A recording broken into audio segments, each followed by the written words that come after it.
cho e hao nara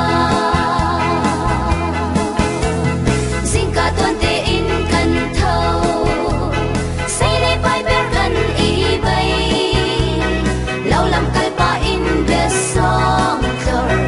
anuam kun e kan ti to sun lin la ka kan ti he la mo tin lau kan khâu balang mong rian rang kan chuan na anuam kau kan lai ram hi khoi ka mun le pa aleng man u si kan sem na kan lai ram kan nun yang te hi ka thai chan kun phil ok a cha lo lai mi kan cha a na party su thum so in kan nun a tom ken tu si ko ram du nung ram yang ai mo lai ram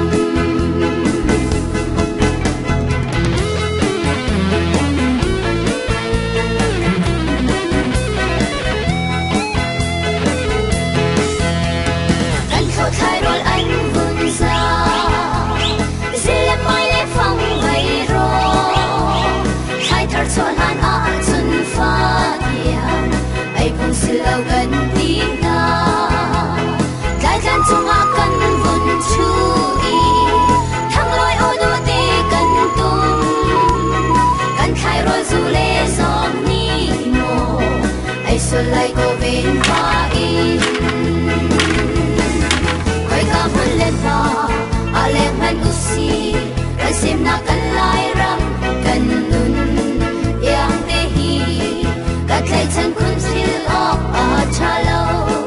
lai mi kan cha a na party su thum so in kan nun a tom ken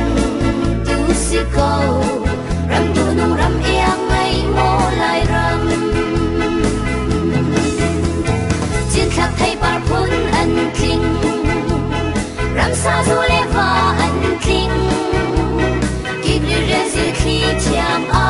sha cher ti fin put na ram no kan phing le kan thlang a san bang kan ro nak le kan lung pu sang se nom in kan lem chi lai kan sem na kan lai ram a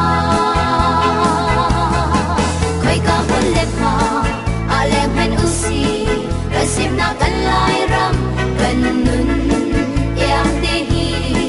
ka thai chan kun phil ok a cha lo lai mi kan cha a na party su thum